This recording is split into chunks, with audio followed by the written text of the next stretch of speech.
Dear students, today we will discuss about the poem of Hornbill book, and the name of this poem is Father to Son, composed by Elizabeth Jennings. Before discussing about this poem, we will go through a short intro about this poem. So, students, this poem is about the relationship between a father and a son and complications involved in it. Means some complications involved between the relationship of father and a son, and the main theme of this poem is generation gap, and this poem is from the father's point of view. Means इस poem की जो theme है वो generation gap है. Generation gap का मतलब क्या होता है?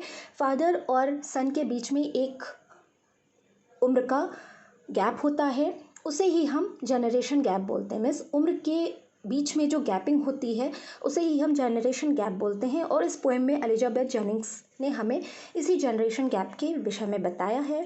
And this poem is from the father's point of view. Means father की तरफ से ये पोएम है. Now and this poem involves 4 stanzas.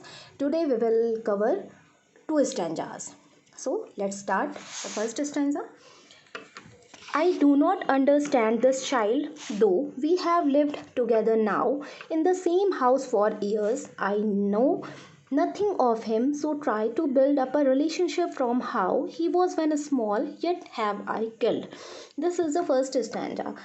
देखिए, I do not understand this child. मैंने आपको पहले भी बताया कि ये पोएम फादर्स के पॉइंट ऑफ व्यू से है. तो फादर यहाँ पे कहते हैं कि I do not understand this child though we have live together now by the same house for years. Father कहते हैं मैं नहीं समझ पाता हूँ इस बच्चे को. किस बच्चे को? वो अपने बच्चे को कहते हैं मैं नहीं समझ पा रहा हूँ इस बच्चे को. दो वी हैव लिव टुगेदर, यद्यपि हम एक ही साथ रह रहे हैं. नाउ, अब in the same house for years means अभी भी हम कई सालों से एक ही घर में रह रहे हैं. मेरा बच्चा और मैं दोनों एक ही घर में रह रहे हैं, लेकिन फिर भी मैं अब इस बच्चे को समझ नहीं पा रहा हूँ. मीन्स जनरेशन गैप है इसमें. तब बच्चा उनका बड़ा हो गया है और उनके बीच में कॉन्वर्सेशन हो गया, उनके बीच में जनरेशन गैप हो गया है. तो फादर यहाँ पे कहते हैं कि मैं नहीं समझ पा रहा हूँ अब इस बच्चे को, यद्यपि हम दोनों अभी भी कई सालों से एक ही जगह एक ही घर में रहते हैं.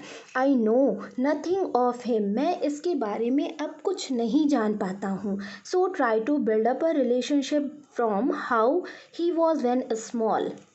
फादर कहते हैं यहाँ पे I know nothing of him, मैं इसके बारे में कुछ नहीं जान पाता हूँ.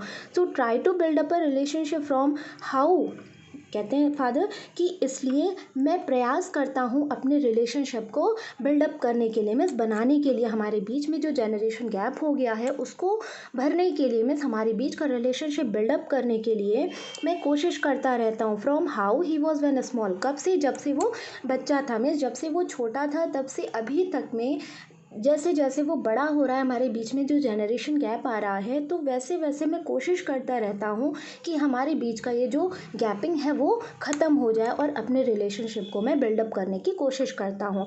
येट हैव आई किल्ड, फिर वो कहते हैं कि फिर भी ऐसा लगता है जैसे कि मैंने ही उसको किल कर दिया. हैव आई किल्ड, क्या मैंने ही इस रिलेशनशिप को ख़त्म कर दिया? क्या मैंने ही इसको मार डाला है?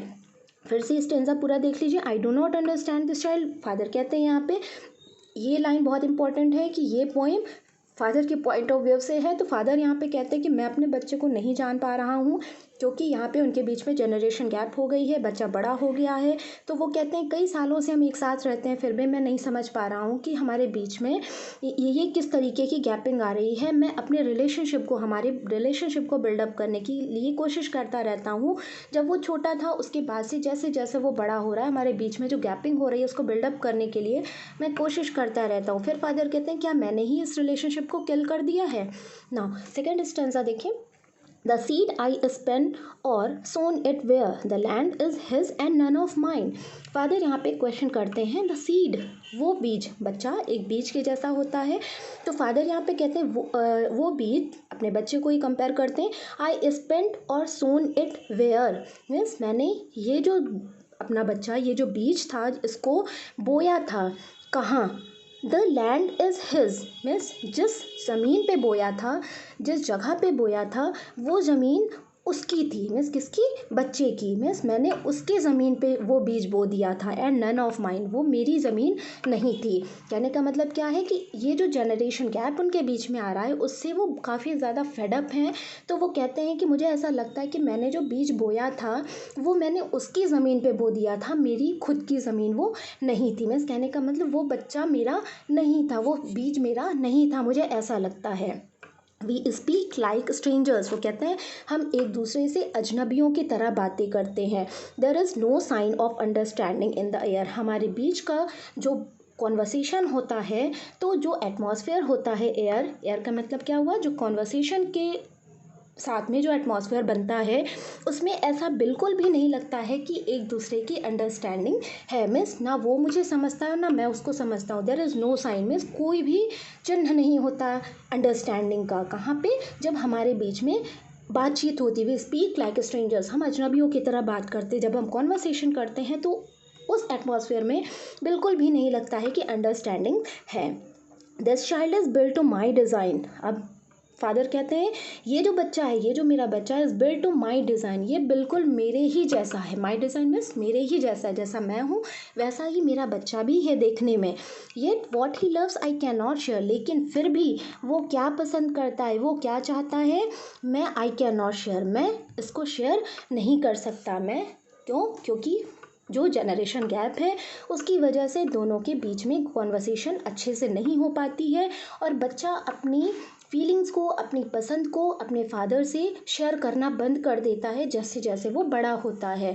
तो ऑलमोस्ट ये देखा गया है कि फादर और सन के बीच में जैसे जैसे बच्चा बड़ा होता है दोनों के बीच में एक जनरेशन गैप आ जाती है। वही यहाँ पे कहा गया कि फादर कहते हैं कि मेरा बच्चा देखने में तो बिल्कुल मेरे ही जैसा है, लेकिन फिर भी वो क्या पसंद करता है, मैं ऐसा नहीं से शेयर कर पाता हूँ, मैं ऐसा नहीं समझ सकता हूँ।